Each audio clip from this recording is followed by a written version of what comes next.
Khamzat Chimaev is already back in the gym following UFC 308.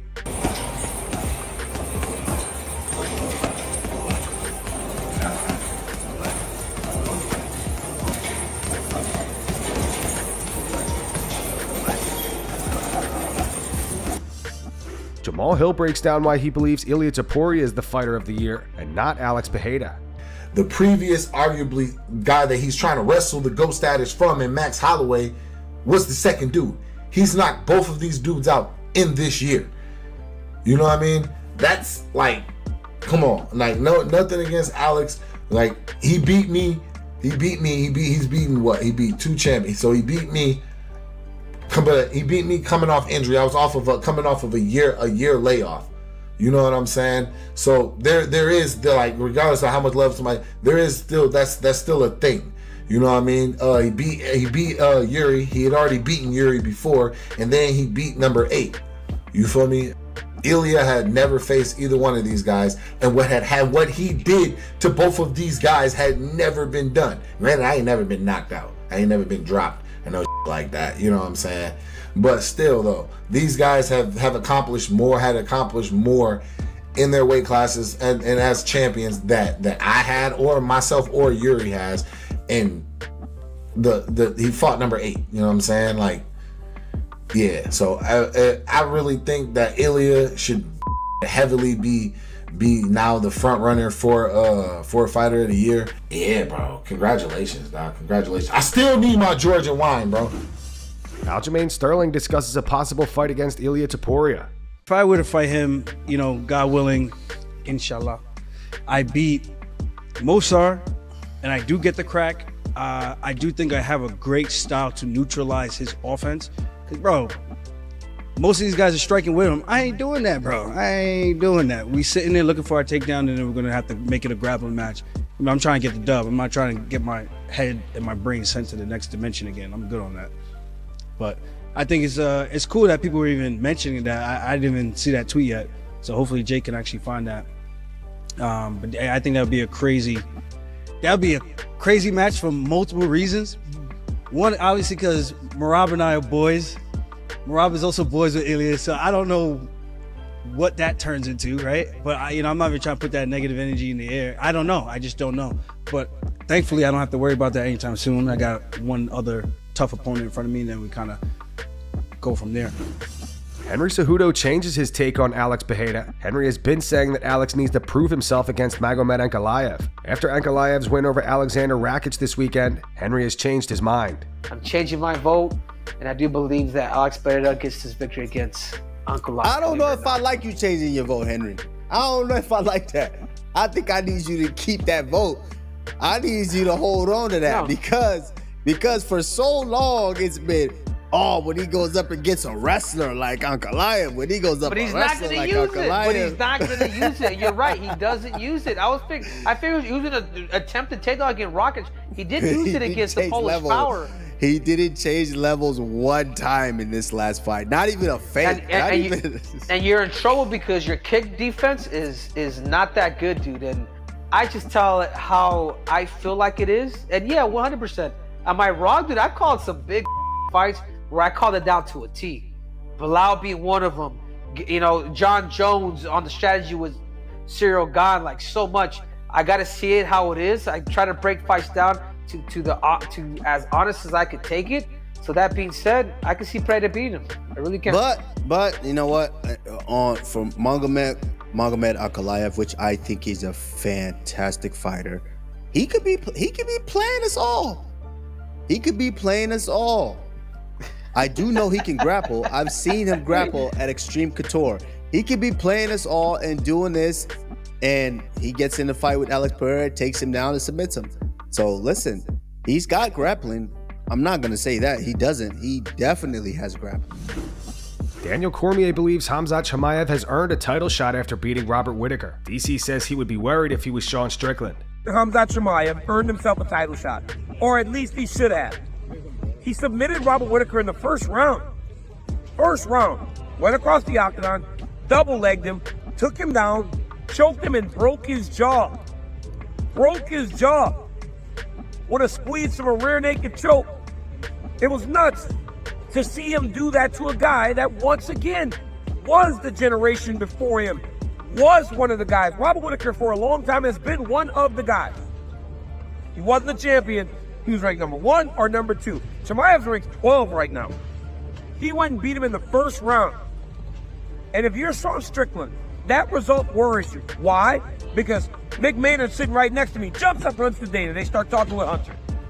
Then Dana immediately runs over to follow Chimaev and talk to him. That's scary to a guy that is considered the number 1 contender, because that tells you that things are happening. And if you're not fighting and solidifying yourself, it's a bit scary. And tonight, Khamzat Chimaev, to me, feels like he solidified himself as the number 1 contender at 185 pounds. His wrestling, his top control, his mentality, his approach is not like many things that we have seen. The sport of mixed martial arts always continues to grow and evolve, and there's always people going, well, what's next when Conor McGregor goes? Well, Max Holloway was ready to hold that belt, right? Well, Alexander Volkanovski was ready. Now Ilia Topuria is ready. You know, Khamzat Chimaev seems like he's ready to carry this division in to the next generation, but Dricus Du Plessis is not going to roll over for him.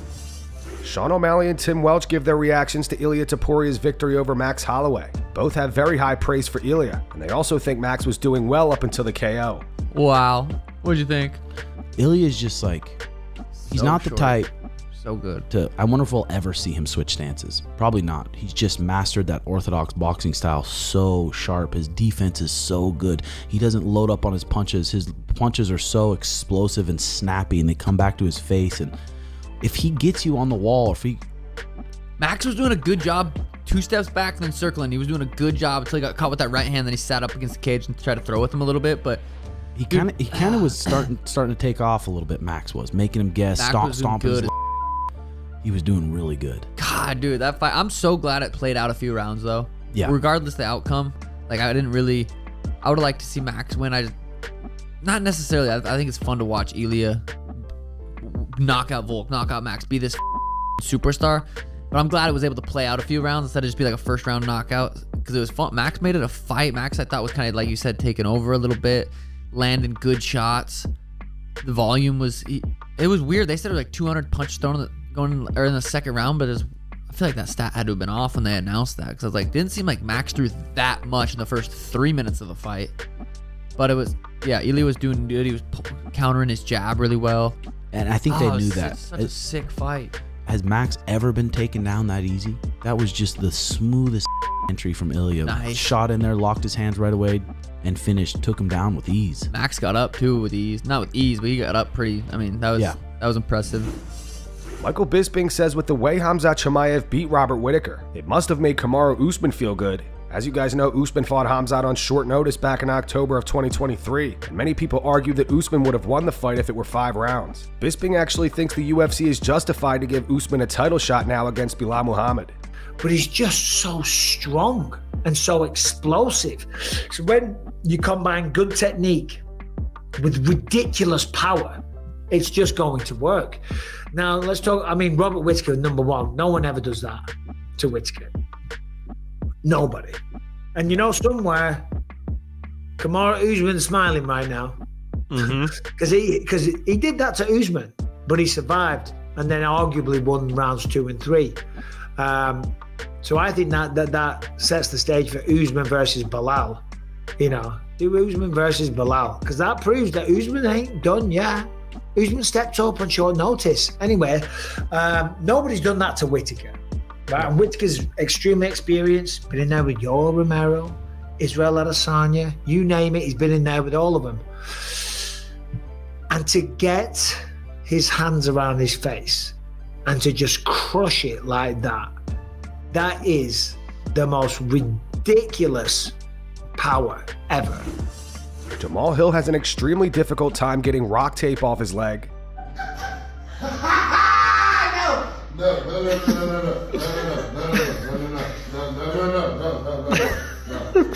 it's fine. Just a little tape. No, bro. Put some water on this.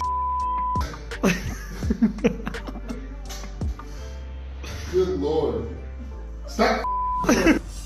Chael Sonnen reveals a text message he received from Sean Strickland after UFC 308. The text was in regards to Khamzat Chimaev beating Robert Whittaker, and Khamzat potentially receiving the next title shot over Sean. On Good Guy, Bad Guy, Chael said, "How locked in were you, Sean?" And this is what I asked him. "And I'm going to make this public. You'll make me look good if you give me a quote that you didn't give anybody else." Here's eventually what he said, and I quote, "I'm next in line. It has been said, it has been written. I wish you would have elaborated on that. After I beat Dricus up, Chimaev can step up. And to the point that Chimaev is a contender, I welcome that. But I have Dricus next. The man who scammed his fans, became friends with a dictator, and had to flee his homeland while staying on the run needs to tighten his own leash up a little bit. Hey Chimaev, sit down and wait your turn." It appears Dricus Du Plessis would rather fight Khamzat Chimaev over Sean Strickland. After UFC 308, Dricus posted this to X. He said, "Feel really sorry for Rob. He looked super ready, but this is the fight game. Well done on a good performance, Khamzat. That being said, I can't wait to take your O." And most recently, Dricus reposted this. It says, "Alright, Chimaev versus DDP ASAP. This is the fight." Jon Jones has reached an agreement for his charges to be dismissed involving the altercation with the drug testing agent. The situation happened back in March. The drug testing agent filed assault charges against Jon. She claimed that after arriving, Jon appeared agitated after he was unable to provide a urine sample and was offered the opportunity for a blood test instead. She claims Jon then began asking them questions, including if they had money, because he was going to sue them. She also said that Jon grabbed her phone and started recording them. She told police she was terrified, and Jon was standing less than a foot away from her during the incident, and she was afraid that Jon was going to hit her. Today, the judge has approved an agreement between the arresting officer and Jon. The charges will be dismissed as long as Jon avoids any trouble for the next 90 days, and he must undergo 4 hours of anger management. The judge stated as long as Mr. Jones is compliant for the next 90 days, then I can dismiss this case. Following the news, Jon posted this to X. He wrote, "I would like to extend my thanks to the justice system for reaching a prompt resolution in this matter, which affirms my innocence and enables me to maintain my focus on the upcoming fight. I am eagerly anticipating the opportunity to defend my heavyweight title on November 16th at Madison Square Garden." And that's going to wrap it up for the news. Thanks for watching. For daily MMA news and content, subscribe to Full Mount MMA and click the bell icon to be notified when we post videos. Here are the 3 top comments from last video. The first one's from Nikolai Vid01. It says, "Unless he leaves for Dagestan for 3 years and becomes Padhib Pimblemedov, Ilia would KO Paddy in the first round." The second one says, "O'Malley using the 'I was high' excuse. He's such a clown. He won't hold that belt ever again." And the final one's from Gavin. It says, "Volk gonna get knocked out again," with a crying face emoji. Those were the 3 top comments from last video. If you want to be featured in the next one, all you have to do is comment down below. And if you missed yesterday's news, click the video on screen right now to get caught up.